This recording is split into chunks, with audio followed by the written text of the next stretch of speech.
The Kick is for an adult audience. The Kick may contain certain material that may be unsuitable for sensitive ears. Listener discretion is advised. Hey, I'm not saying they're stupid.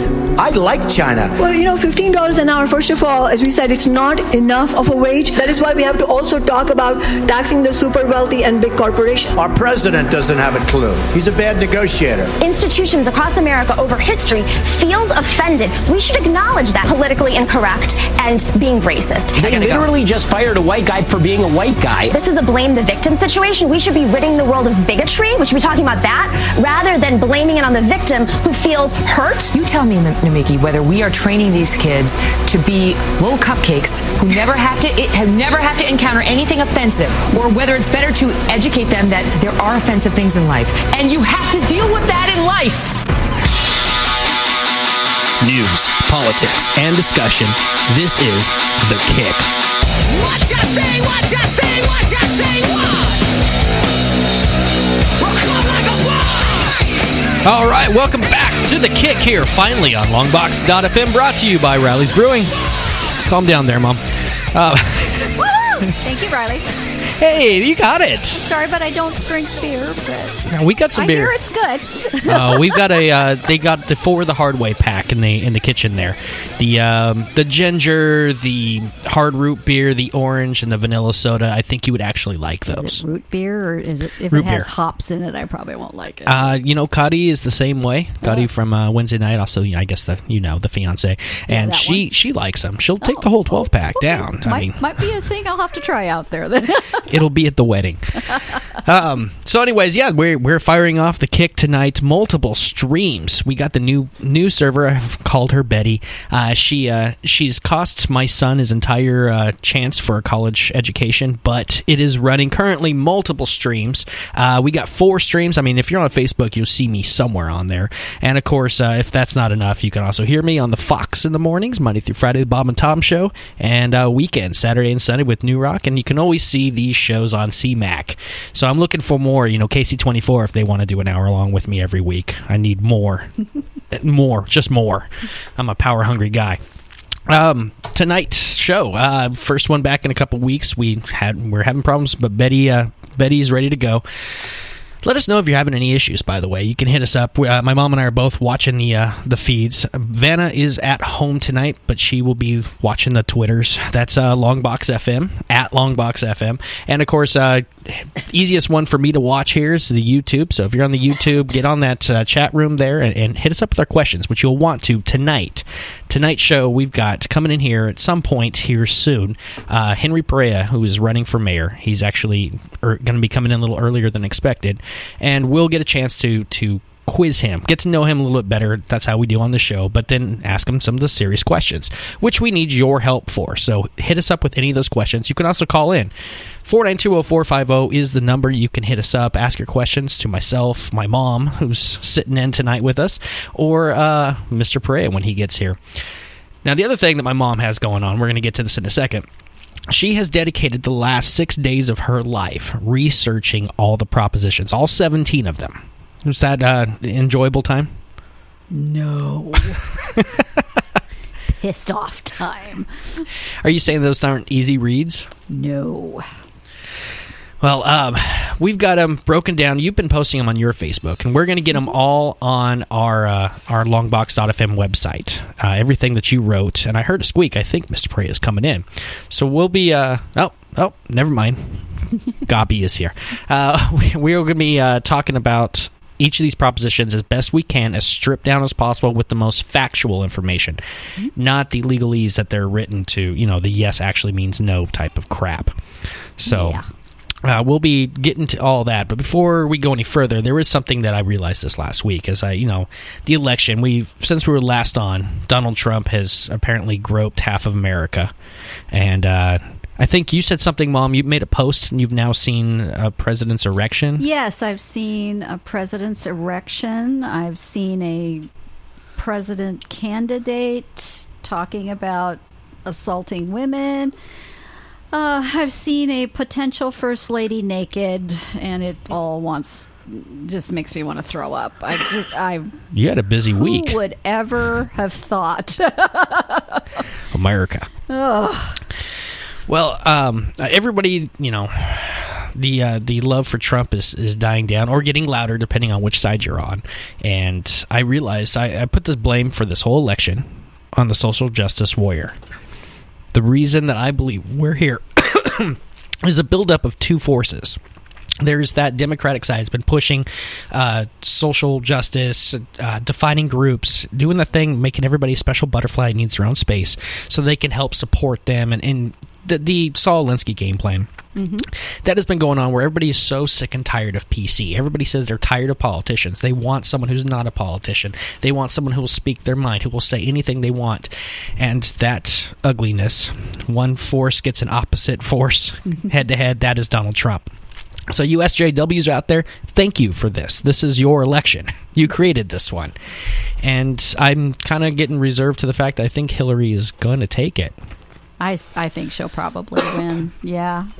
Unless there's a whole lot of closet Trump voters who just aren't talking about it. And, of course, polling is harder these days, too. Nobody answers their phones anymore. They don't have landlines anymore. It's harder to get cell phone numbers. So, it's just harder to get polls and stuff and make them accurate.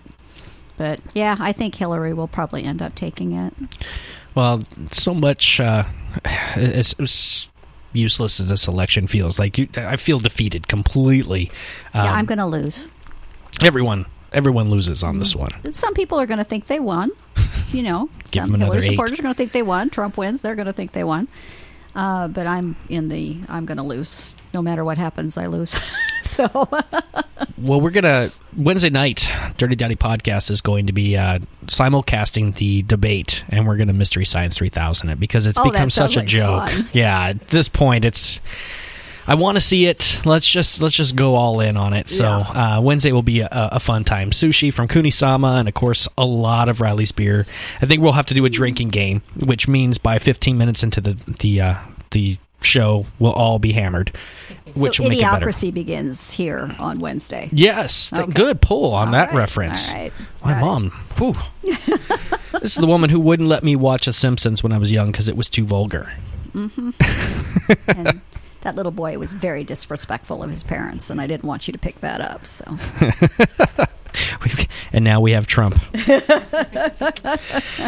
Well, even though the election itself is a joke, it's everybody's feeling like it's useless. No one wants to vote for anyone, or they want to vote third party, which I saw a special today on the third party candidates, Jill Stein and Gary Johnson, and I think the best thing for them is not getting airtime because they don't know anything. No, it's just Gary Johnson is not really a libertarian. I'm really not hearing him say much that's libertarian in nature other than I don't want to get involved in other countries' wars and things. I think I kind of boil him down to he's kind of an ignorant Republican who wants to smoke pot. Mm-hmm. Is basically it. But yeah, he just doesn't seem to have a clue about a lot of topics, and yet I'm actually thinking about voting for him because I know he can't win, and I can't vote for Hillary. I don't believe in the social progressive movement that she's on. I just don't see that same future. I don't agree with it. And I can't vote for Trump without throwing up. So I'm kind of thinking protest vote and just vote for an independent candidate. And maybe if there's enough of a chunk of people who vote for an independent candidate, it might send a message to the two parties. That's the best I can hope for out of this election. Low expectations for Yes, you. very low. I'm thinking about just writing in Pence. Of everyone, he seems the most balanced and someone you could be proud of. So we got to figure out how well, I better not say that. I'll get in trouble. The Secret Service will come track me down. Oh, NSA's on us already. Don't worry. This station's been covered for a long time. Well, there is, and if you see on the camera feeds or if you're watching a 360 here, post-production, you'll see the table is covered in a lot of colorful papers. This is just the mail from the last 5 or 6 days. All the propositions, all the vote for this, yes, no's.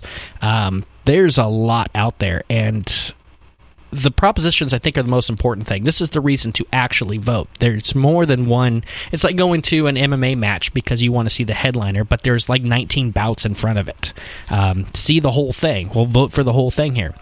The scary part is that doorbell. The scary part here is people don't know about these things. They only know what they know from television, from the commercials, from all that stuff. So Lies. All lies. all propaganda stuff. We have got everything broken down, and Mr. Perea is walking in right now. I think, do we want to postpone the propositions and get him set in? Let's put the man to work here. We can do this another time. Should we take a quick break, get everything set up, and then we'll come back to it? Mr. Perea is here in the Longbox.FM studios. We'll be back with him in a minute, and more propositions all here on The Kick on Longbox.FM.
The Kick is back here. We've reset.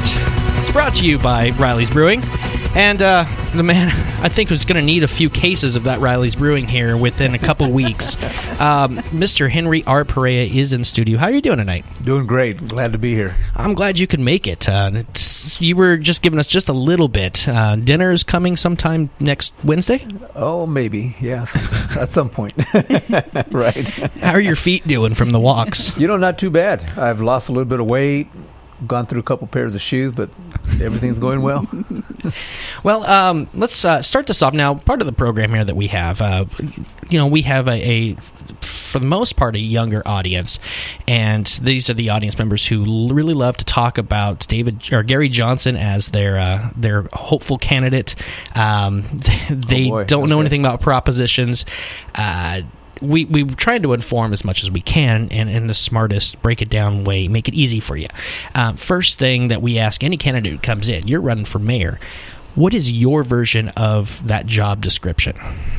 Well, I mean, there's no question that when I look back at my political career, school board, city council, now board of supervisors for 12 years, I've been able to see Fresno from an entirely different perspective, and I think it's really served me well to be in the position I'm in now, to be asking for people's support for mayor. How do I see that position? Well, it's the leader. It's the leader of a city that sets a vision, working with 7 council members to talk about how you spend $1.3 billion to keep a city of 500,000 people moving forward. So, I know a lot of the core issues that people are talking about, whether it's public safety, jobs, cleaning up our city, because there's a lot of visual blight that we have in our town now. Is how do we tie all those things together with a vision that is then supported by the expenditure of money to make sure that things happen. So, knowing that we're going to be have to be making some very tough decisions, I also know that the city is never going to have enough money to solve every problem. So it's going to be about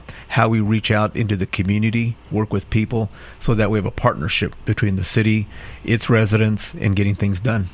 All right.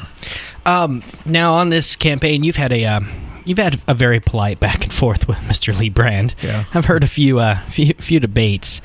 To start off with you, can you give me your version, top 3 priorities in Fresno that need to be handled? I wrap it around the visual of being an all-America city. In 2000, when I was on the council, that was an initiative that the mayor at the time and the 7 council members wrapped ourselves around to say, why can't we be an all-America city? What did that mean to us? It meant that we're going to have a safe city. It meant that we're going to have a clean city. And it meant that we're going to start a lot more in the area of economic development, bringing more employment opportunities for the city. So, but I think what really made that an exciting project and effort is that it really gave the community something to rally around and be a part of. So when I look at the mayoral campaign that I'm running and the city that I will run if I'm fortunate enough to be the mayor, is to do that same thing, wrapping around that All-America City designation, that it's a national designation, but then start talking about how we pull together and moving our city forward. I know visual blight right now is a big issue for us. You drive down our freeways and people are just not proud of what they see. And I think it's time for a city to start paying attention to the little things. And in my mind, even though that's a big thing now, it really is a little thing because it doesn't take much to take care of that and make it look right. So I think when you have a mayor that's pulling all the resources together, making sure that our neighborhoods are safe, our schools are safe for our kids, making sure that we have an economic development strategy that wraps itself around high-speed rail. It's something that's a major opportunity that I believe is coming to Fresno and can diversify our economic base, and supporting small business as well as bringing in more business from other areas. I think that's the win for Fresno. Okay. I do, going on your blight and all that, I was actually out in Oakland yesterday watching a game in the rain and taking the BART. Yeah. We got our high-speed rail, which I wish we had a BART instead. But coming through Pleasanton, Castro Valley, and all that, you get on the freeway, you're heading through Tracy, you hit the 99, and there's a vast difference on that 99 as you come in, and of course, that's Valley, but Fresno isn't any different. When you come in, it's ugly. Yeah. And you can tell it's like, well, we're not in Kansas anymore, or at least Bay Area. Yeah. Now, my version or view on some Bay Area snobberies aside, it would be nice to be in that nice feel, to something to be proud of, I guess, to say, to use your All-American view there. All-America. To be how is it something that you seek if you get elected? You got 4 years, right? Right. Well, minimum 4 years. Right. What do you think you could get done in that time to get us towards the goal of All-American City? I think it's it goes back again to the leader. And in my mind, the mayor is the leader, and I emphasize that because we have a strong mayor form of government. And when you have a mayor that basically controls the resources, 3,000 employees that work for the city, a council that if you work in creating that shared vision, you have now 3,000 people, a mayor, a city council moving together. That's pretty powerful. But I think it starts at the top. You have to have that vision. So the other side of that coin right now, I mean, you look at our freeways, and you're right. I mean, you come into the valley and they said, oh my gosh, what happened? Well, I think you can look straight to the leadership and say, well, it's leadership who stopped paying attention, who did not put a focus on that being a priority. So I think between a mayor working with its council and its citizens, working with Caltrans, who is responsible for our freeways, but it doesn't mean we don't have responsibility just because they oversee it. Okay, it's about partnering resources and making it an important priority for you, so that when every day Fresnans wake up and come out their doors, they should be proud of their city. And right now, there's a lot to be desired. I mean, our freeways are a mess, but it doesn't mean we can't get it done. Just 3 weeks ago, I partnered with Brigham Young University alumni of Fresno, and we took 3 freeway exits on 41. We took Herndon, we took Friant, and 1 downtown, and we cleaned them up. We had 60, 70 people working together, and I think that's part of the formula too. It's a city allocating its resources and its people, but also reaching out into the community and saying, where can we adopt these freeways? Where can we partner together to clean them up and then beautify them? Well, on that, isn't that Caltrans that should be doing? I've heard a lot, especially in the last month, I think, on KMJ, a lot of Caltrans talk about them not doing anything until all of a sudden, and I cannot for the life of me right now remember the thing that happened, but they all of a sudden jumped and said, okay, we'll get it done now. But isn't there money allocated to them to be working year-round, to be doing things like cleaning up, taking care of roads? Well, and everyone says election year. You can tell it's an election year because everything gets done in late September, October, November, meaning you can't drive anymore, but everything's getting cleaner. How come that? How is Caltrans to you, and is there something that can be done to spread them out? Are they not doing their job right? Are the resources not being allocated? I'm not sure if I'm bouncing this the right way. I think what you might be remembering was a comment about that they didn't have the resources because they're having to spend so much time replacing copper wiring and stuff like that. I was kind of itching the back of my brain. Well, I mean, I think Caltrans is like every other government agency. They're under-resourced. Okay, so I think what brought it to critical mass in the last probably 5 or 6 months is, remember there were several fires on our freeways that were being set by an arsonist. So of course I think that was a flashpoint that finally people just said, hey, we need to do something. So I don't join the ranks of the Caltrans bashers. I think they're doing the best that they can with the resources they have, but it comes back to my style of leadership. And if I could just give people a visual, if I had a cup of water in front of me that was worth $1, and you're the taxpayer, and you say, well, here's your $1, Henry, buy your cup of water. Well, what you don't know, or what a lot of people don't know, is when you give that tax $1, 66 cents goes to schools, about 11 cents goes to the cities, 12, 13 cents goes to the counties, and the rest goes to libraries and special districts. So now do you see how many dollars you have to give me so I can accumulate enough to buy that cup of water? So I think the smart card moving forward is you need to have a mayor who's going to have relationships that goes across into state lines, into county lines, into school district lines, and start talking about how we partner our dollars. So I think moving forward, you're going to see the city of Fresno, even though, quote, the freeways are not our jurisdiction, you're going to see the city moving very closely together with Caltrans and say, how do we partner our pieces of that pie so that we can make sure that our freeways are clean all the time? And then I think the magic ingredient that you add to it, which I think is the icing on the cake, is when you now have community groups who are saying that we're all rowing in the same direction together, you're going to see a different city. A lot different city. Something that I was talking about before you came in, I blame this whole election right now on social justice warriors. It was a long, drawn-out thing. But one of the things at this election that we've gotten to with Hillary and Trump is talking about people who want Trump. There seems to be an underlying, like, we're tired of politicians as normal. We want someone different, someone who speaks their mind, someone who doesn't speak like a politician. Where this goes is one of the things I've been hearing about you. You don't have much on the private sector experience, and you're the, quote, career politician. And in the election cycle that we're in right now, we're talking about career politician being Hillary, and then somebody different has a new voice being Trump. Sorry, I guess I put you in the role of Hillary on this. But to our listeners out there, can you tell us where someone who has all the political experience, where that is valuable? Do you feel you're lacking anything from the lack of private sector experience? Yeah. Like, what are you bringing to the table with your career? Because I know that people not my age, I'm old.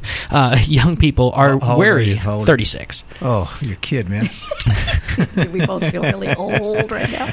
Well, the millennial young youth, they're wary of career politicians. I guess I would go with that. So how would you speak to them to try to tell them why you are actually your experience is good and how it would benefit you as the mayor? Well, I mean, when you hear the term career politician right away, I mean, I would put that under the category of a soundbite, of somebody trying to say, well, so there's something bad about that.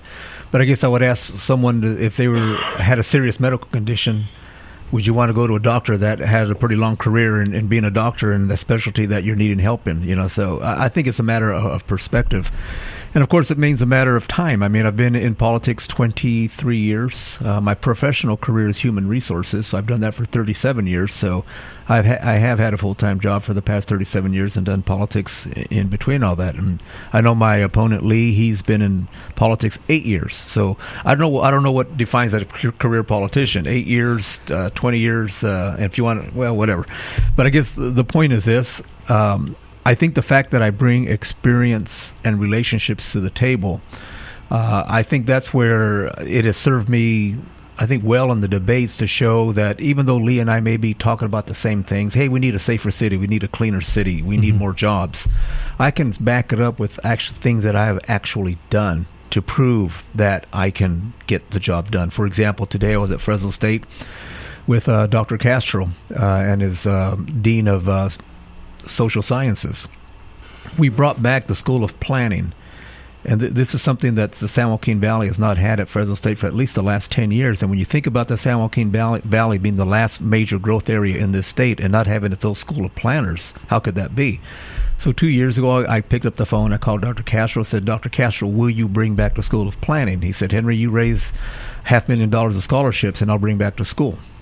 Well, I've raised $300,000. I'm not quite there yet, but it was enough of a signal for him last year to say this has wheels on it. And right now, the letter is sitting on the chancellor's desk to sign off on the school. We're going to get ready to pick the first cohort of students that are going to be the benefactors of those scholarships. And it's just one example of having the experience that I have had in making things work in a public policy arena and having the relationships to work with people. That's the winning combination, I think, going forward. Well, it sounds like, and actually I'm going to jump on my questions here. I'm here. What I'm kind of hearing here is a little bit of the future planning part. The Blight, All American City, is going to take some planning for the future. You're talking about future planners now and building up that generation to come through. I have a question about Fresno, Central Valley, future tech. Now, obviously, you're sitting here in this really fancy building, commercial building. That's amazing. I thought I only see stuff like this in San Francisco, the Bay Area. You know? Well, it was a good weekend. I brought a lot back. Awesome. The struggle that a station like this has, Longbox.FM, in this valley is it's new. It's something that people don't know. Now, Fresno, the one thing I do love about Fresno, it's a throwback town. People do believe in spit and handshake to, agreements. And so we're not so disconnected as other areas. But we also, I feel we need more in the growth process. Now, we've seen downtown Fresno's doing a lot. I would like to know, do you have any ideas, or has anyone ever talked to you about future technology or what we can bring to Fresno to help motivate? Or is there anything that City Council and the mayor can do to help push that agenda? Yeah. I think it's a combination of, one, getting out of the way. Sometimes I think when people are being creative, and I'll just use Irma Olguin and, her vision and creation of Bitwise. I mean, I think that happened organically. Mm-hmm. And yes, now they're partnering with government in different areas that they're working in. Still, I think it was very organic. And if you go to Security Bank building, there's someone in that building who's kind of the startup of duplicating Bitwise. Mm-hmm. So, I think that's good. I think so. That's why I say in some respects we need to get out of the way, let people be creative and entrepreneurs, but also where it makes sense for us to be supportive of small business, to help them grow, to help incubate the businesses. But, with high-speed rail, which I'm a very strong advocate for, now making a decision to go north, when you now can get to Silicon Valley in 55 minutes, and it should be operational by 2025, the first line that will be moving. When you talk of big business now, they have their business plans in 5-10 year increments. So I can tell you the Silicon Valley is now reaching out to Fresno because they're seeing now that our workers can get to Fresno and get home, and vice versa, within a reasonable period of time to get to work on time and to be home at a reasonable hour to eat. But they're looking at, what would it look like for us to start building some of our corporate offices here, or maybe some of our facilities here. So, those kinds of things are happening. And I think high-speed rail gave us the opportunity to open up the world of tech in a much more significant way to this area. So I think there's a lot of good things happening, and we're having those kinds of discussions now. Well, when it comes to, and by the way, for you guys listening, if you have any questions, feel free to call in 492-0450 or hit me up like Rob is on the YouTube chat room. totally thrown off. We know that California runs everything. It's state down, so city kind of has to play by the rules determined by California. Constitution class, thanks. We also know that California is being beaten up by bad leadership in Sacramento when it comes to small business, and that's what I'm trying to do here. Taxes, regulations, just restrictions that are driving businesses out. Is there something that, as the mayor, as the city council, that you can do to encourage, to kind of go around, curb the California thing as much as possible, give benefits and give reward to businesses starting here, to give them some help, support, not beat them up so much on the financial end? Is there anything that you can do here for the Fresno County? Yeah, a couple of things. One, we can't control what Sacramento does, so I wouldn't spend a lot of energy being upset with them, because they are who they are, and they're going to do what they're going to do. But on the local level, I think there's two things we can do. First is we can be business friendly. And I know every election I've heard is, you always hear the mantra, we are going to be more business friendly, but then the next election comes up and they're saying the same thing. And again, I go back to a mayor who has vision and who's paying attention to the detail. I don't think it's that difficult for Fresno to be business friendly. Mm-hmm. I think it's just a matter of somebody who's holding people accountable to standards and making sure that standards are met. And I'll just give you an example. As I was preparing for this mayor's race, I was thinking I need to write this really, big thesis on how do you make Fresno more business friendly. But the more I thought about it, and I think where it came to me when we were in Spain just a few months ago, touring their high-speed rail facilities, we rode from Madrid to Alicante, about 300 miles away, in just a little more over 2 hours. And we were with the top executive of the train system, and we were talking about a lot of things. But I asked about the on-time performance. I go, how often is your train late? And the execs looked at each other. They said, well, they go, if our train is late 3 minutes, you get a third of your ticket price back. And you're talking about trains that are pulling 300-400 people in them. It goes, if we're late 5 minutes, everybody gets their full refund. They go, guess what? We're rarely late. Incentive not to be. Exactly. And I think City Hall is the same way. That's when it came to me, says, I don't need to write a manifesto on how to be business friendly. I think what you have to do is have, like I said, have a mayor who has a vision, who holds people accountable. And as you go down that line, so now if it takes you 2 days to get a permit to do what you're doing here versus 2 weeks to get a permit to add a room in the back, that's the standard. Mm-hmm. And if you don't get that permit in 2 days as a businessman, your permits are free. Well, there aren't going to be too many of those reports coming to the mayor's office. So I'm going to say, okay, where's the problem? Because we're going to fix it. And I think that's what it is. It's holding people accountable. I think the other side of that coin, too, though, is I think we have to provide some incentives, financial, economic incentives for small business, whether it's facade improvement or micro loans for businesses. There's a lot of opportunity here. And I've had a lot of business just in the Fulton Mall area who have come to me with the same question. So it tells me the need is there. There's a vacuum there. But I think it's an easy one to fill. It's just being committed to it. Is that something, if elected, you can see through? That you can guarantee right now and say, I will make that happen? Oh, absolutely. Okay. I wouldn't be saying it if I couldn't say I couldn't do it. I'm holding you to it. In 4 years, okay. I'll be standing there. Right on. No, in 2 months.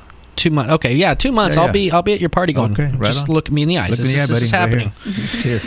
I better be famous in 4. Now, I usually like to stray away from this. I know no politician, and this is not actually going to be the question, but no politician is ever going to say anything positive like, yes, I want marijuana here, or anything like that. And I totally understand. It's no one. If I ran, I'm not going to say marijuana good, let's do it. But I will say we need medical marijuana here. Okay. Well, wow. That's more than I've gotten from many. 64, which we'll be talking about here in a little bit. When we talk about the propositions. 64 is polling. It looks like it's going to pass. Yeah. I read something on the Fresno Bee the other day about Fresno City Council is looking at an issue where they don't know what to do yet. Clovis has gone ahead and done a ban, all commercial. There will be no dispensaries in the city of Clovis. It's something that if this passes, and if it passes and you get elected, you get hit all at once there. Do you have a view of how you're going to deal with that, or how you're going to encourage the council to deal with that? Yeah. Well, I mean, if the law passes, then I think any responsible elected official, you shift from the philosophical debate to implementation. Once the law is the law. So whatever that law is, I will execute to the best of my ability. Now, if there's, depending how it's written, if it gives some decision making at the local level with respect to dispensaries or how or where, okay, then we'll have that discussion. But am I going to fight the law? Well, no, because it's law. I mentioned earlier medical marijuana. I mean, certainly as a county supervisor, I mean, that's a real-time experience that I had. I mean, I was very supportive of the medical marijuana cards, the establishment of the dispensaries, and we did. But as we fast-forwarded just 2 or 3 years, we saw that a lot of the black market came into it and used the medical marijuana as a guise to just do a lot of bad things. And as you recall, people in this county were getting killed over it. So we went from approving it to the extreme of banning it. And I'd like to say, well, we did our job by banning it. Well, I think we stopped a lot that was occurring in Fresno County as far as the illegal grows, et cetera. But I'm a firm believer that medical marijuana does have a legitimate medical use. So I think we still need to figure out how to get that to people in this city and county that need it. And I don't have the answer today, but I do know it's a responsibility we have, and we have to meet it. Okay. Well, I applaud you for giving an honest answer on that. All my answers are honest. Well, no, I mean, again, that's a hard one to get anybody to say anything other than, no, it should just not be here. It's bad. And then I've talked to some people off mic, and no, I don't see a problem with it. But I can't say that. And it's like, no, I get it. I won't rake you over the coals over that. It's understandable. Water. Yeah. This is a big one that's been going on. Water now local, not just dams anymore. That was 80-31. Water here in the valley, the northeast area, that has been talked about a lot. And my mom even has an experience now with it because she owns a home out there that is also now dealing with it. There's been a lot of back and forth. Blame goes to someone or this person, this group. Where did it originate? Where are we sitting at right now, and what's the fix? Yeah, well, I mean, we all know where we're at. I mean, there's about 22,000 homes out there, 13 schools, a lot of businesses. And when this became a mayoral issue, I raised it as an issue in the context of leadership style. I keep going back to styles because I think, like I said earlier, people are going to hear us say the same thing, but I think people want to know is, can you back up what you're saying? And up until I engaged in this issue in June of this year, the city strategy was, we know there's a problem, but we're going to take the position of what you don't know won't hurt you. So they had maybe 20, 30 homes they had tested. There was lead in several of the homes.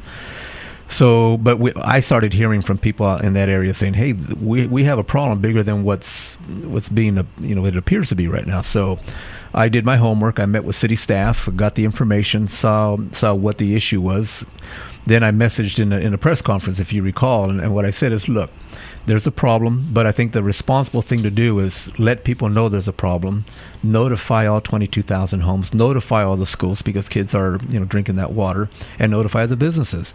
Well, that's when it kind of blew up, but I think what was good is the notices did go out. So we went from maybe less than 100 homes being tested and maybe 20 homes having lead in the water to well over 2,000 homes asking to be tested. And I believe the last numbers that I saw, there's probably 120, 130 homes that have lead in the water. So, I mean, it's an issue. There's no question it's an issue. And why it became a mayoral issue is because Lee Brand, who I'm running against, and I have a lot of respect for Lee, but on this issue, when he was a homeowner before he was on the council, he had the same problem in the district. Okay, and he went to City Hall, in his own words, and said, they basically ignored me. I said, okay, well, fine, that happens. But now fast forward 2009, you become a councilman. You were aware of the issue. You experienced it. You hired the staff of the former councilman who continued to have those issues raised. So now you had connectivity on the issue. So now how did you lead? Well, he did nothing until this year. He engaged in the issue when it hit critical mass. So I think that's for people to judge whether that's the kind of leadership style they want or not want. But the last part of your question is, where do we go from here? Mm-hmm. I think I think what this next mayor has to do, because it's not going to be solved before the end of this year, is finish and accelerate the testing of those homes. You need to know how big your problem is. What's your problem? So then you talk about how do we help the people without breaking the bank? Because people do need some level of relief. So people have lawyered up on each side. The city hired some lawyers, so then the people went out and hired lawyers. So the first thing I would do was stand down on the lawyers, back off on the city lawyers. I would go out and engage in conversation with people saying, okay, we have a problem. How do we fix it? How do we help you? Where's the middle ground? So I think that's where we're at. But we certainly have to find how big the problem is and finish that off once and for all. Because when I engaged our health officer in this issue, the county health officer, and when you think about it, 2016, Northeast Fresno, and the county health officer is saying, if you're a pregnant mom, if you're a child under 6, don't drink the water. I mean, that's a pretty sobering comment to make in this day and age. So we need to get to a point where we can look our residents in the eye and say, we're accepting responsibility for what happened. A lot of people dropped the ball over many years, but it is what it is. We're going to find the magnitude of the problem. We're going to sit down with you and try to find a reasonable solution. But for sure, for all of Fresno, we have to be able to be in a position to provide a safe, secure, clean water supply for our residents. Isn't there a third party involved in this?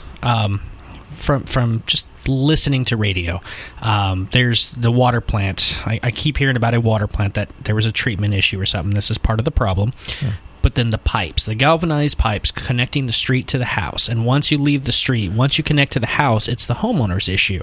Homes being built, I believe, and if I'm wrong, I'm so sorry, guys. Granville Homes did large tracts that are having problems now. I've been hearing all the stuff about pipes came from China. They didn't have the right zinc in it, or all these different who's whatever. But in the end of the day, is Granville or the home builders, are they responsible for pipes that within a small amount of time have gone so bad and so mass? Yeah. There's probably 10 or so different builders that were on Granville. That area. But I think the deal is this. I mean, had the city been paying attention to its water plant and its water operators and them doing the job they should have been doing from 2004 to today when they went online with that plant, if they would have caught it earlier enough when people were calling and saying we're having a problem, then there would have been product liability from the manufacturer of the pipe. Developers would have been responsible to some degree. But it took so long to where we are today, all those... So statute of limitations is done. It's done. So it's a city issue. But and whether they wanted... Then at some point they were blaming China and Korea and the boogeyman. I mean, that's the only thing they didn't mention. But this is the way I see it. These are 30-year-old homes, give or take, and their pipes have failed. And I think there's a lot of people out there whose water may be coming out clear, but they still maybe have a problem. Mm-hmm. Okay? But here's the bigger issue, I think, for Fresno right now is they're still trying to get that right. And I'm not a chemist, but I understand how hard it is to get it right. But just in a year and a half, we're going to go online in southeast Fresno with another surface water treatment plant that's going to be mixing groundwater and river water and underground water, okay? And if we can't figure out the chemistry, now you're going to be pushing water into homes that have 80, 90-year-old pipes. Mm-hmm. So they better get it right. So I think the next mayor is going to have to come in, and there's going to be a lot of balls in the air right away, but that's why I keep coming back to you. You're going to need a leader who's going to be able to pay attention to the small detail and get things done and hold people accountable. You probably want to jump on that, because if you get it, you'll be held accountable. Oh, you bet you 12 will. year from now. And it'll be someone talking about Perea did it wrong. That's right.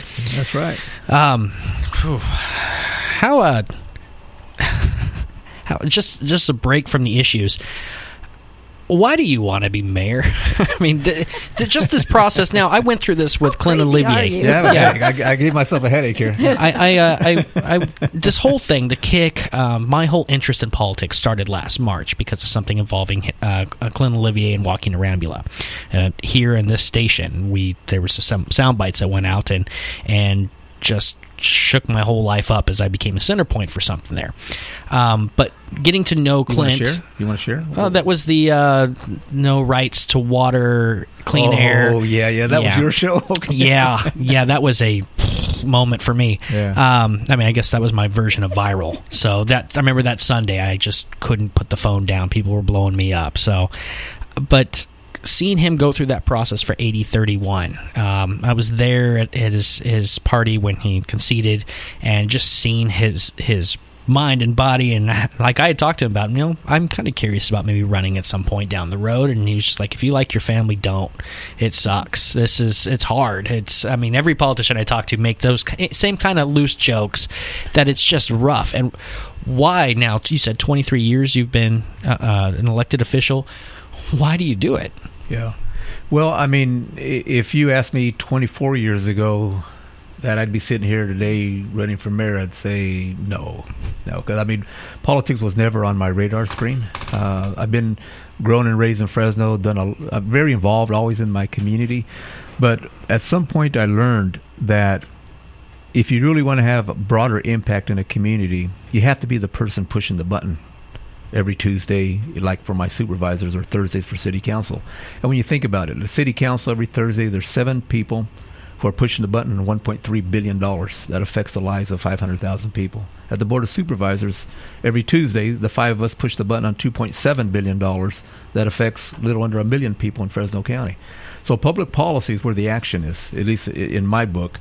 And the allocation of resources to that is what brings public policy to life. So I just learned that as I was raising my family and as I was in my career, because I had to feed my family, this was just my way of being a part of a community and have an impact. So when I look at a mayor's race, I've been blessed with a great career. My folks came from Mexico during the Baracero program during World War II, and one thing my dad gave us was education and a hard work ethic, strong work ethic, and that hasn't left me to this day. But it has served me well in letting me be successful. I have kids, I have grandkids now, and moving forward, I have a responsibility. I really believe, not continued responsibility to my kids and now to my grandkids, just for your kids and grandkids and everybody else's. So when I look at the mayor's race, I think we have a great city. I think there's a lot of things that we still need to be done. And I'm in a position where I can contribute with my experience and background and my vision. I believe I can move the city forward. So I'm willing to give it a shot, put my best foot out there, tell people what I'm going to do, and then people can decide on November 8th. And trust me, I'm at peace, and I will be at peace on November 8th. All right.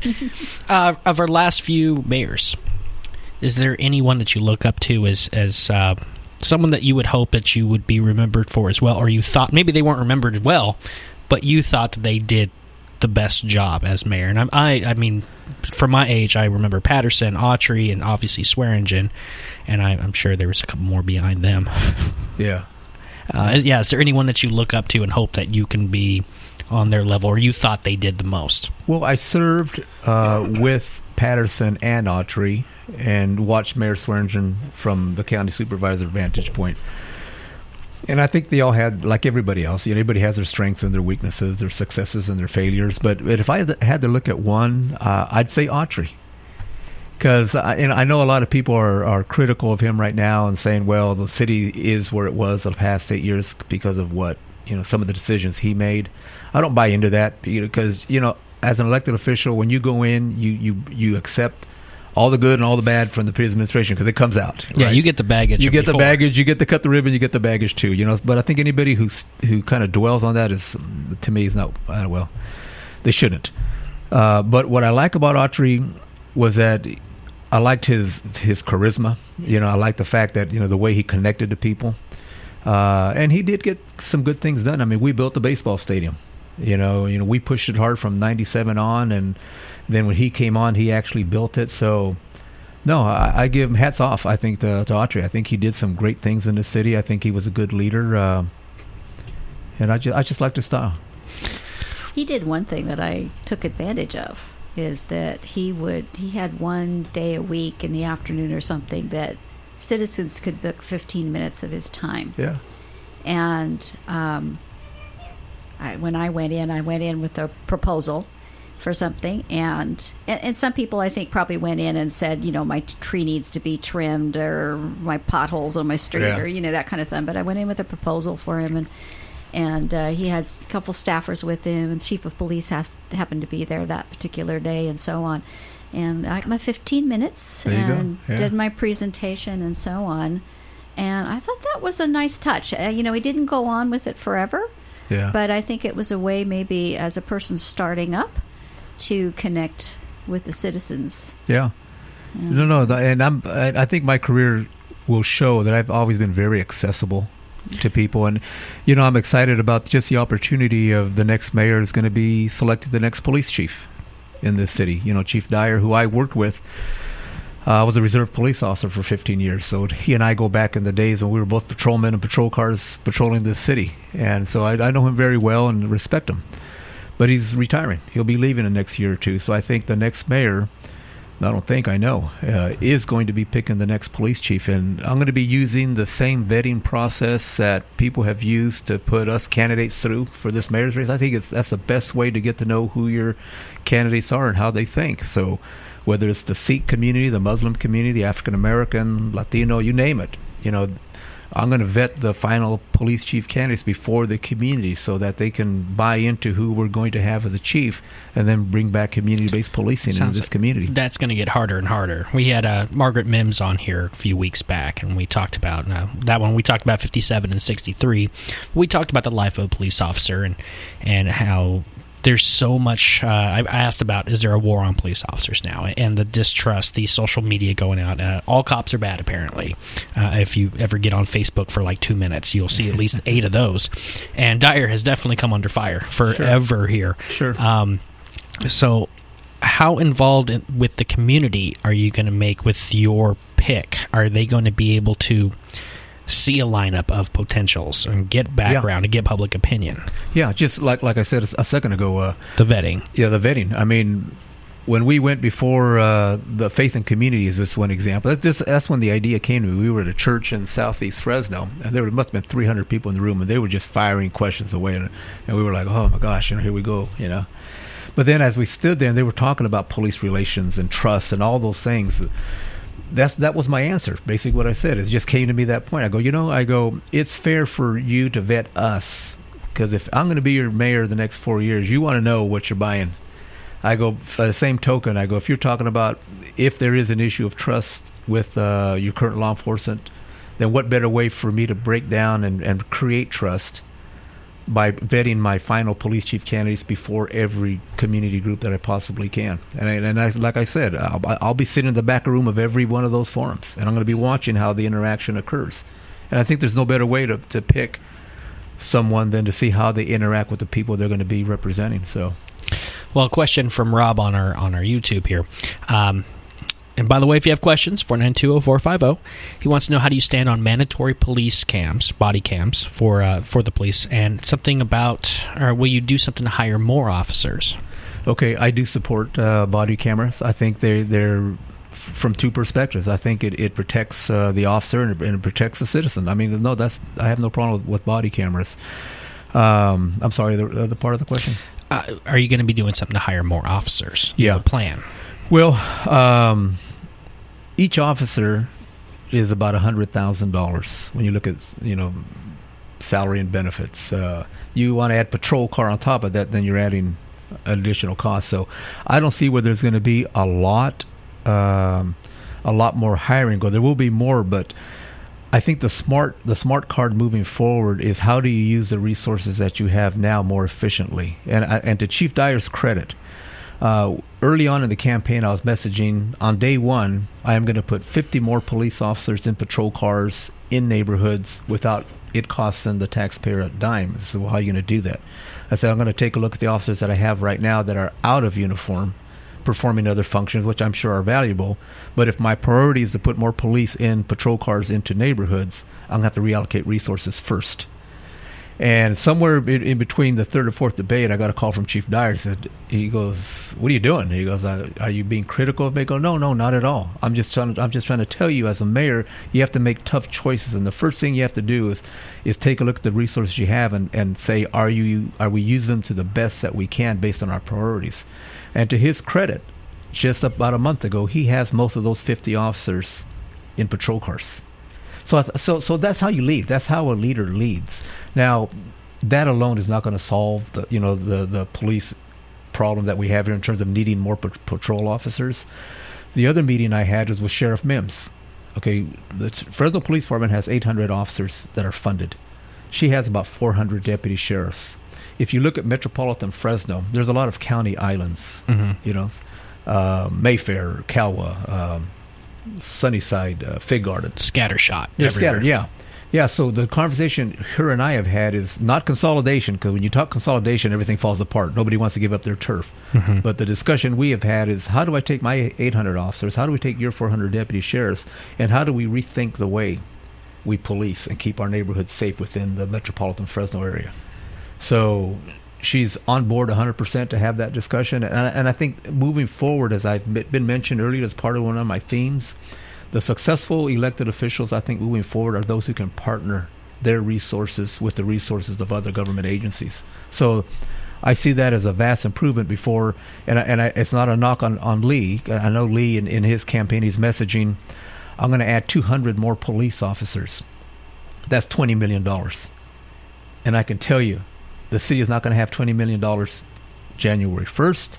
It's not going to have it in a year or 4 years from now. It's just not going to happen. So I want to be real. I've heard these campaign promises from other candidates. No, I hear you. I hear you. That's why you got to be real with what's there. Well, the question I asked when Gary Bredefeld and Jeremy Pierce were here, police officers one, we've heard Jeremy talk about 800 more and all that. It sounds really nice to get more police for those who aren't scared of police for whatever various reasons. But the question that I asked them, I said, are these going to be actual police officers out there helping to protect and serve, or are these going to be more revenue generators? The tickets, the sitting on the corner flagging people down. But when you have, and I've had experience where I've been broken into, and you have to file your own thing online. Fingerprints aren't going to get done. There's nothing like that. I've had an ex-wife's purse stolen where I figured out who did it. I got no call back for 3 weeks. I kept calling every day, and finally they called me back after I left a message saying, it's this person, this is where he lives, I'll be there at 5:30 to kill him. And I got the call back saying, don't do that, that's bad. and so I think citizens, and I hear this a lot, certain Facebook things, like the Tower Facebook groups, they always complain that police officers aren't there to take care of them. They're just there to ticket them.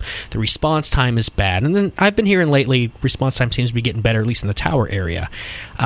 When you talk about more cops or reallocating what to do, are we talking about more ticket-giving patrol guys or more getting involved in the community? I'll be there to take your report. I mean, is there something that can be done that way? More getting involved, which is why when you look at the police officers that were out of uniform doing some type of other assignment, they were what you would call general fund, meaning your most discretionary money. So yeah, you put them using what you want. It would have made no sense to put the motor officer, back in in uniform in a patrol car, because they're like what you say. Sometimes some of those positions are earmarked to do certain duties. So. No. It's putting folks back in the patrol cars to do and deal with exactly what you're talking about. I mean, what you just said right now, every corner of this city, and people are saying, when I pick up the phone, especially when I pick up the phone 911, I want a cop. I don't want them 2 hours later, 3 hours later, or 2 days later. I need them now. And we need to be in a position to respond more effectively to our residents. So, we had a very good cadet program. At the time, and I think a lot of the cadets could handle the lower level report writing kind of things that would allow the officer more time to respond to your call. Yeah, get the rookie in there to do the paperwork. Yeah, there you go. And like I say, when I was a reserve police officer for 15 years, I mean, during that time, it was a big unit. We had about 80, 90 officers, and you can't tell the difference between a reserve officer and a regular officer other than the badge. You'd have to look at the badge. The reserve officer has silver in the middle, and the regular officer would have gold. Other than that, it's the uniform, the gun, everything's the same. And a lot of times, those reserve officers would complement the officers on double units of patrol at the evenings, or they'd do special units or assignments. And so that's another strategy I would have. I would rebuild the reserve police officer program within the police department, because talk about citizen involvement. These are unpaid folks, but it's folks that want to do it for whatever reason. They're wanting to get an upper hand to get into the police department, or they're just citizens like I was at the time. I was 40 years old. It was like it was another way for me to give back to the community. Real quick, Mom, did you have anything to add? One of the difficulties I have with people in a position like you're talking about going forward, we have all these employees who work for the city. They all belong to a union, and you have to negotiate with the union every so often. But at the same time, I noticed in looking up some things on you've gotten some donations and so on from unions to support your candidacy. So in my mind, that creates a conflict of interest when you sit down to negotiate with a union, and yet you want money from them for your next election and so on. So how do you handle that? Because as a citizen, I'm sitting here going, pay attention to what I need. Well, I guess I'd answer you. I've received union money. Mm-hmm. Lee has received union money. So I guess if we both have... it applies to an awful lot of politicians. Get a check from unions. I guess what I would say is look at my background. I've been on a school board, a city council, a board of supervisors, and the fact of the matter is, you only have so much money in the bank. Mm-hmm. And when you negotiate with unions, you always have to understand that at the end of the year, you have to have a balanced budget. So, we all have a lot of wants and a lot of needs, but it's based on our ability to pay. So the way I see it is, and I think this is what's great about, at least in my mind, me being the mayor of the city. This is my last political stop, one way or the other. Okay, come November 8th. But the way I see it is there's 3,000 city employees right now. Mm-hmm. And I think they're a great workforce, but I think what they need is leadership. I think they've been starving for a leader that will set a vision for them, set the criteria, the metrics to perform, and get the job done. But part of what that means, too, is people are going to have to rethink the way they work. They do their work. And yes, that's probably going to involve some discussions with the unions and working differently than the way they have. But you know what? It's going to happen. Because, it's a very simplistic, but I look back when I was a kid, my dad divided our yard up into 3 sections, and there were 3 brothers, and he knew who to talk to if there was a problem in the section. Okay, I think the problem with the way we have designed our workflow in the city, I'll just give you an example. If you go right out this front door, if you have a cracked sidewalk, if you have a tree that needs trimming, if you have graffiti on your stop sign right down the street from you, you could literally have 3 to 4 different city departments here. Mm-hmm. Okay?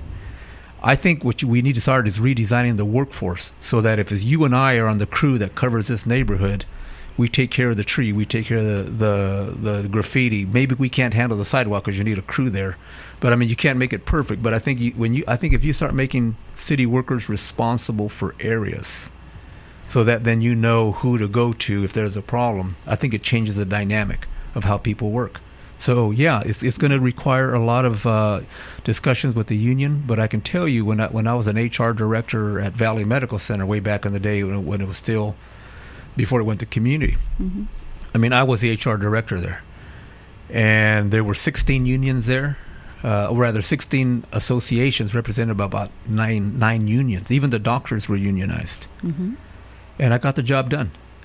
And I think you do when people know you, they trust you, you respect them, you'll get that in return, and people will work with you. I think it's all a matter of how you approach people in situations, and I just have complete confidence that the unions that are at the city, from the police on down, we're all going to change the way we think and the way we work. But I think when we know we're rowing in the same direction, we're going to make change. Is it the city who handles the building inspections, building permits, and so on? Mm-hmm.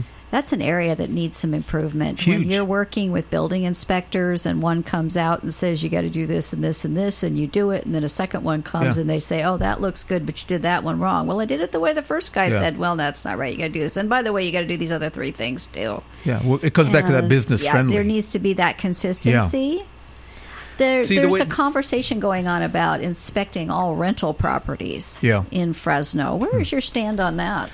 Okay, I happen to believe that, let me rewind a little bit to the city council when I was there. Dealing with slumlords was a major issue for our council, and we doubled our code enforcement unit then, and we're very aggressive. Since then, as you know, they've eliminated probably half of their departments, so people shouldn't be surprised at the proliferation of slumlords. But the way I would handle it, is I would increase our code enforcement unit. I would make them a revenue-generating unit, meaning the people that they cited would be where their revenue would come from. But I don't believe that we need a citywide inspection program. There's, 80 to 85,000 rental units. And I would bet of those 80, 85,000, maybe there's 10,000, 15,000 that are the bad actors, the slums. Yes. That's where I would concentrate all resources. I would make it a mandatory inspection program for those units. And before they rented a unit, I would make it a mandatory inspection program for health and safety to make sure that it was up to standard. So it just doesn't make sense to me to go up north or anywhere else where there's a brand new unit and expend valuable city resources when you know who the bad actors are. Yeah, unless a tenant complains or something. Yeah, unless a tenant complains, then you go deal with it on a complaint basis. But the mandatory would be focused just on what I would consider the slumlords.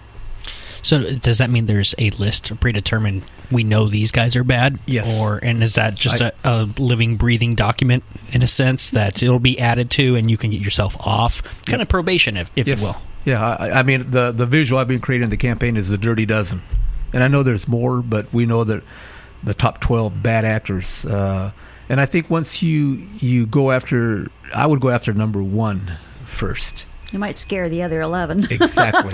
Because I think right now what they're banking on is a city doing more of the same, and that's nothing. So they're just banking on people just wearing people down and just going on business. But when they see I'm not business as usual, you're right. I think they not only will change their behavior, but the other 11 will pay attention and say, okay, we need to step up our game too. Isn't Somerset the one that had the gas problem? Yeah. Lost electricity. Right.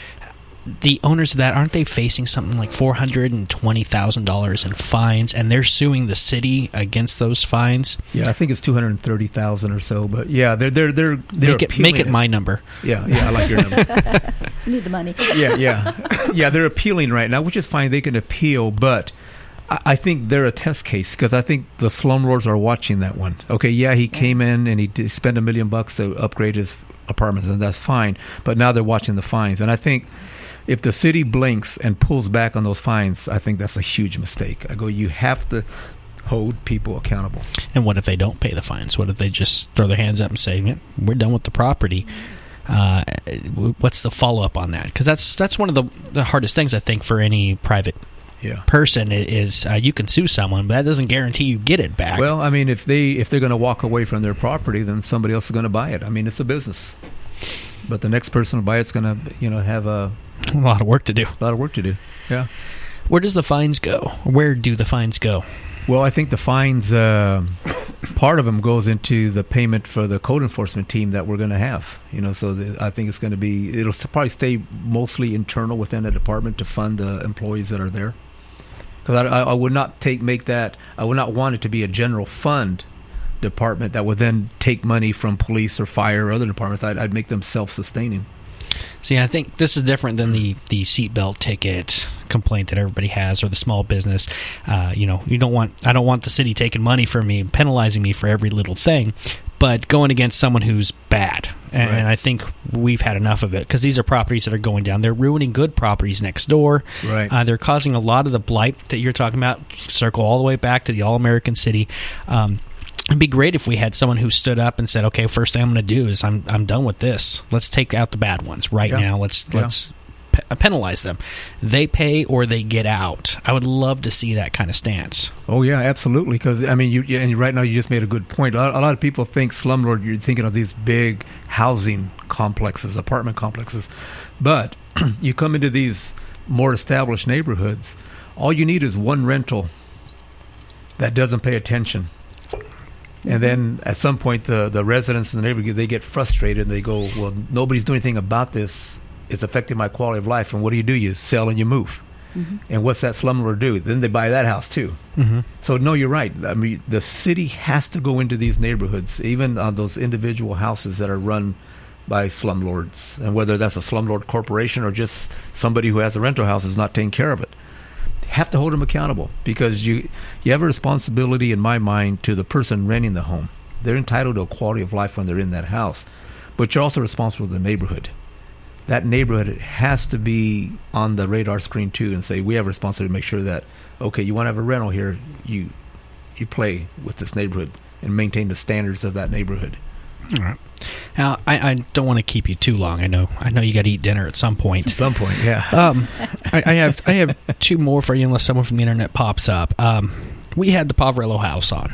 We had Sarah and Cruz on the other day. Okay. One of the big things we talked about was mental health facilities in Fresno and the lack thereof and lack of funding, which I thought helped create the problem with the homeless, the vagrant, and that was a whole long discussion in itself of what do you call what. But you talk about crime, and I think there's so many of these things that are interlinked, and in my mind, I believe that the mental health lack of facility is what is the big cause to all these problems. They told us their whole story, what they go through year to year, their funding. They were curious to know where you would stand, because we said that you were going to be coming on. And I'm curious to know, do you have a plan, or has it been thought of how you're going to address the mental health? Is there going to be more funding going to it? Because if you're looking at when you see smoke, I think the mental health is the fire. Yeah. Any thoughts? Well, I can tell you what I've done. Okay, because as a county supervisor, the lion's share of mental health funding is us. So when you look at the resources that we have, I mean, we're never going to have enough to deal with the mental health issues, the drug and alcohol issues, which are, again, the major funding comes to Fresno County. I think some of the heavy lifting we've done in the last 12 years, I've been on the county board, just as an example. If you remember back in the 80s when the payer mix was different, a psychiatric inpatient unit for kids was big business. And then when that whole formula changed, they all shut down.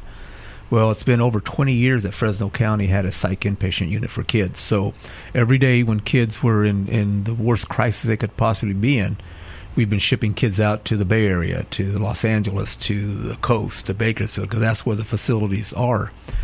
Well, it took us several years to get there, but just this past year, Fresno County did open up a psychiatric inpatient unit for kids. We have a 17-bed facility now in Fresno County, and it's meeting the need. We're just in the final stages of upgrading a facility to open up a pretty significant psych inpatient unit for adults. So, I mean, we do have a system of care here. Is there enough money? No. But we partner what we can between us and what the Housing Authority may do, what the city may do. We're doing better. I think we're doing better, but we're always going to have that gap, because I know the city of Fresno has the biggest visual of the homeless issue, because obviously the largest population center, but they have the least of the resources to deal with the issue.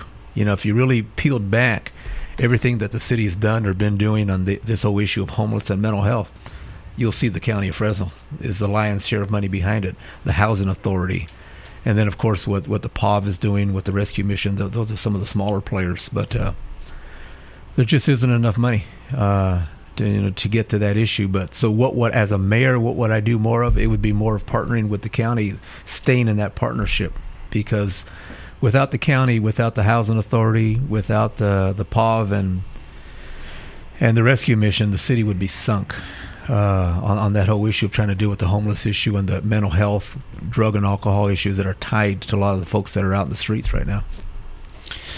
All right. Well, one more question here for you. I've brought this up with Clint Olivier. In police, they have something called a ride-along. We've talked about police, community vetting, getting to know hand-in-hand, like a community working together. I brought up the idea, and I'd like to see if you are elected, would this be something that you'd be open to, but a ride-along for elected officials. So in a sense, I could come in and sit and watch you answer emails and phone all day long. It might be more boring than I think it would be, but the idea to intermix or bring in people who can shadow you, for the stuff that can be public at least, to get a sense of what our city officials are doing instead of being on the outside tweeting and talking about how bad Henry Perea is, to actually be able to have an outreach where you can talk to somebody and be like, yeah, you don't like me? Well, come on in and see what I do, and kind of like what my mom was doing with the 15 minutes with Alan Autry. Would you be open to something like that? Oh, well, I mean, that's what I do. Yeah, I mean, I have from high school kids to college students who shadow me, either for a day or half hour or hour, whatever, No, that makes sense to me. And, I think in the age that we live in, electronic age, Facebook, Twitter, Instagram, I'm very active on all of them. And I kind of consider that a form of shadowing, because what I do is I put a lot of my issues out, not my personal issues, but my political issues out on social media, because I want that feedback from people, and as well as the 5,000 friends I have on Facebook. I mean, I have my fair share of Tea Party folks and people from political spectrums that don't agree with me, but that's okay, because I want the people to say, hey, you're doing a good job, right on, but the other person say, no, you're not really right on. And because I think that's what makes me more effective as an elected official. If I can create public policy based on discussions I've had from as broad a range as I can, from as far as perspective, I win. And then, of course, the people win. So, yeah, whether it's shadowing me physically, or whether it's on social media, me putting issues out there, then people, and trust me, I get a lot of feedback on things that I'm working on. I think that makes me a better elected official. Well, if you really want to, if you get elected, I can come into your office and I can string up all the cameras and stuff and make you live 24/7. So we can do it. This is a pants on always room, so we can do it. I guess the last thing I want to say, and we'll let you get out of here. I was reading your Perea4mayor.com and talking a little bit about you. And actually, the very first thing that I clicked on was Meet Henry. That's important to me as I meet all these people that come through. As I've heard all their commercials, and take this away, I mean, I don't care. I want to know who the person is, because that really does more to tell you who to vote for. Like meeting Clint, there's a lot of things Clint does that I may disagree with, but the person himself made me like him right off the bat, and it was like, okay, I feel comfortable with you, I can talk to you. Your life, if you will, give us a little bit for the people who don't go to your website. Who is Henry Perea? Yeah. Well, gosh, if you would have read did you read the Fresno Bee article a few weeks ago where they did a spread on me and Lee? It's about 3 or 4 pages, full pages in the Fresno Bee about it, from we were born to now. Only thing they didn't have was my picture on the bear rug, the 1-year-old the baby picture.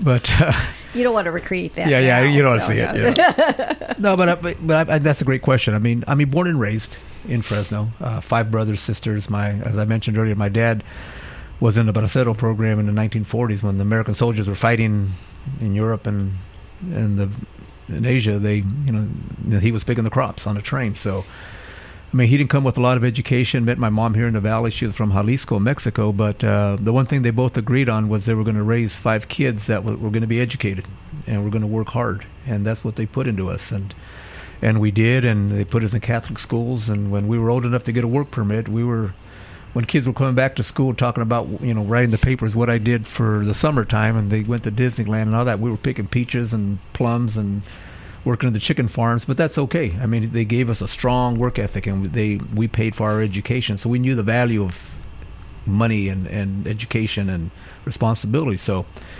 so I was lucky. I had 2 good parents. They gave us good work ethic. I've done well in my life. It's what I tell my kids, and that's why when you talked about shadowing, I mean, I can't tell you how many high school students or college students I have wanted to shadow, because it's part of that giving back. Because when I look at the opportunities that I had, I mean, I want to give that to these kids too. So I think the more that I can give back, and I've given through my political career in terms of just decisions I think that I've made. I'd like to say all of them were great, but I'm sure they weren't. But it wasn't that I wasn't coming from a good place. I was always wanted to just make the world a little bit better than the way I woke up in the morning. And that's when I look at the city workforce. I keep coming back to that, but my mantra when I'm there is, when you wake up in the morning, come to work, and you leave at 5, it's going to be a better city than when you got there. It's got to be that way. So, okay, yeah. Most important question, and we'll get you out of here. I read something on Facebook about you. Apparently, you live over there near Fresno City College or Fresno High. Yeah. And you live alone, and you have a house that's always got a TV or more likely radio going all the time. So I think for the listeners out there, we didn't know, what radio station do you listen to all day long? Well, it depends what time of the day it is. If it's during the day, I'm playing my CDs all day long. But at night, it's 98.9. Soft Rock 98.9? Soft Rock, yeah. And I can see you sitting back with a fine Chianti and a cigar. Okay. Yeah, but right now in my car, I play the oldies. All right. Yeah, so I know some people who would love you. I'm a Motown guy, so nice. Well, again, elections coming up November 8th. Last date of register, I believe, is October 28th.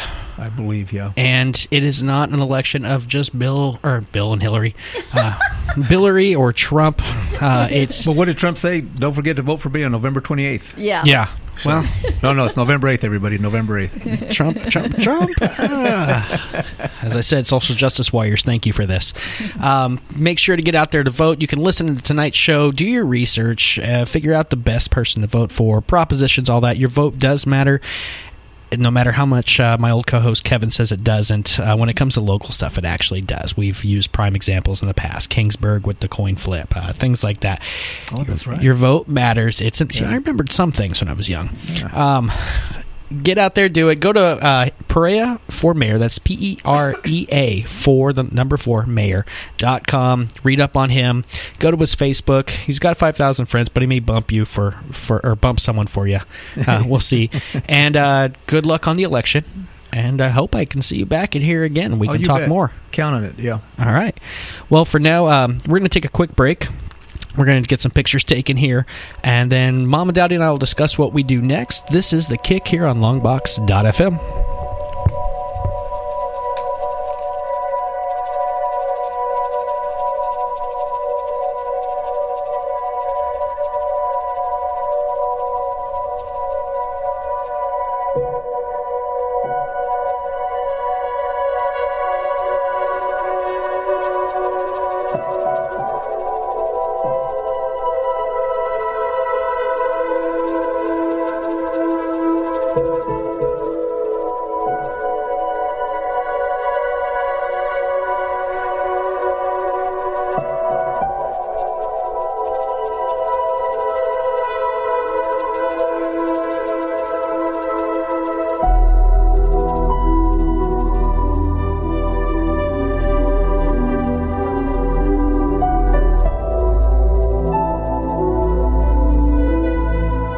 You're listening to The Kick on Longbox.FM. Radio without rules, just rocks. Longbox.FM.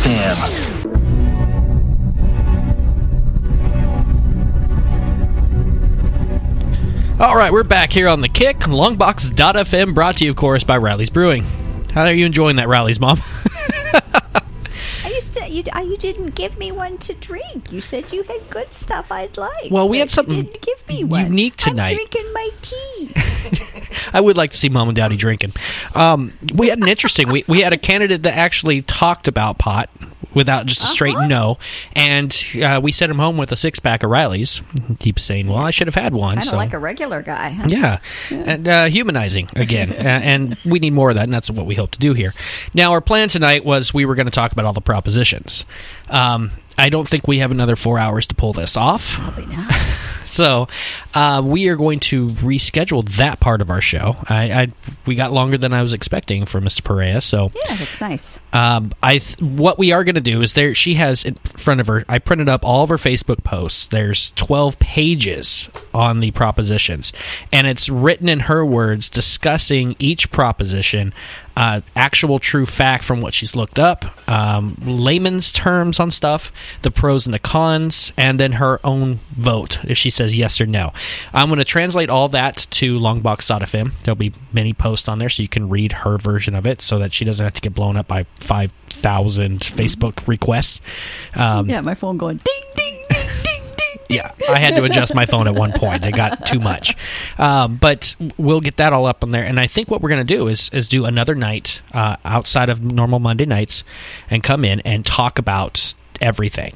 Go down all 17 of the propositions, and we'll get in a cast of characters here to kind of go back and forth too, because not everyone's going to agree. I already know you and I disagree on a few of them. Yeah, and to be honest, I'm not 100% sure I'm accurate on everything. There could have been something I missed or got wrong.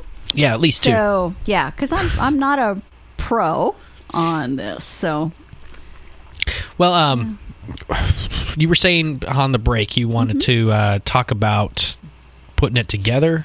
Well, just in general on the experience. I mean, I got started on it when Sheriff Mims was here, and you asked me to do some prep on a couple of the propositions. And then I'm thinking, okay, you know, I need to be a good citizen, whip out the big old fat voter guide. Yeah. Holy crow. It's huge. And I've never really dug into the propositions before, all these initiatives that come with our ballots. It was an eye-opening experience in a lot of ways. And one site that I discovered along the way that I kind of came after looking through all of this is called Ballotpedia. Covers a lot of things. National, states, local office, all kinds of different things are on there. And it seems to be a pretty fair representation. They talk about who raised how much money, who are the major donors. There's links to the donors so you can figure out more about the donors. Who wrote this? You can link to the actual wording. And it all seems to be pretty, you know, there's no slant that I've been able to detect in that site at all. So if someone out there is thinking about digging into a particular proposition and figuring out how to vote on those things, that seems like a good place to go, or at least to start. And then you start Googling other things. The other thing I would strongly recommend as people get into the whole election thing and trying to decide what to do is to totally ignore television ads and the stuff that's coming on your porch and in your mailbox. You're saying all that stuff sitting on the table here I should throw away? Just recycle bin, please. Yeah, it's things are very twisted.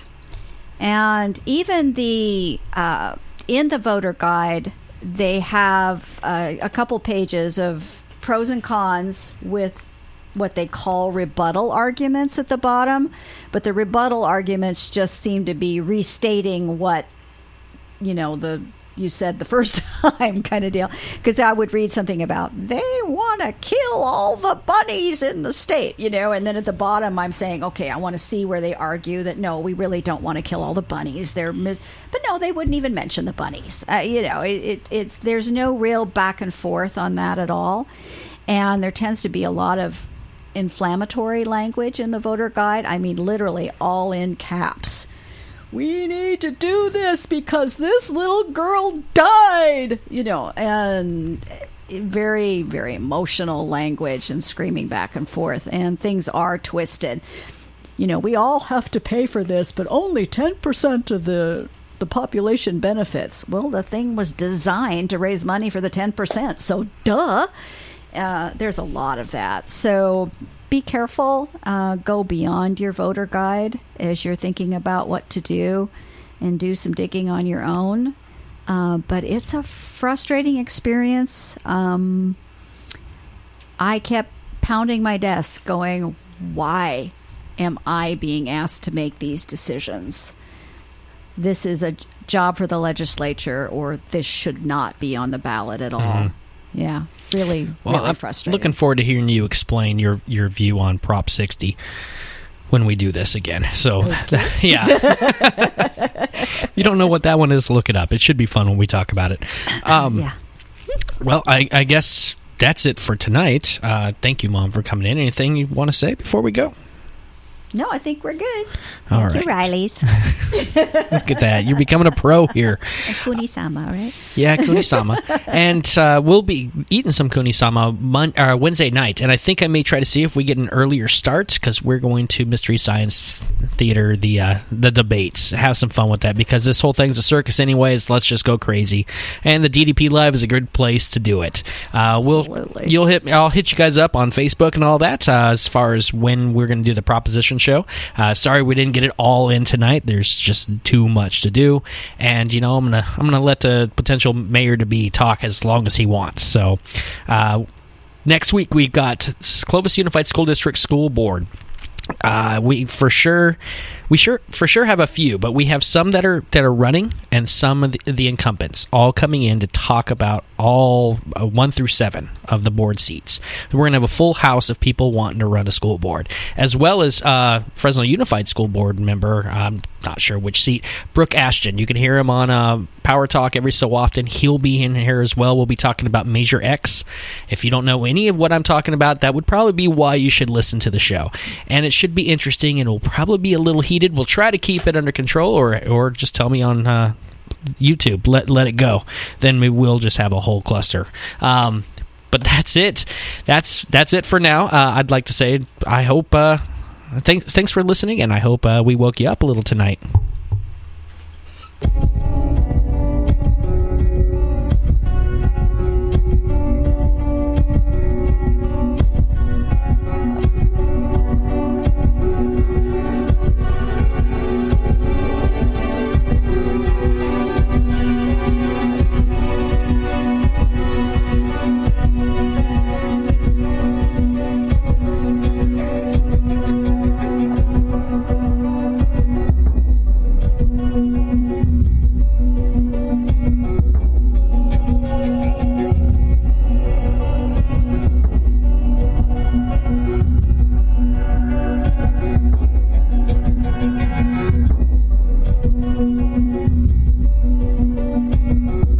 You've been listening to The Kick on Longbox.FM. The opinions expressed on The Kick aren't necessarily those of staff, management, or sponsors. The Kick is written and produced by Chris Dowdy and is a presentation of Longbox.FM.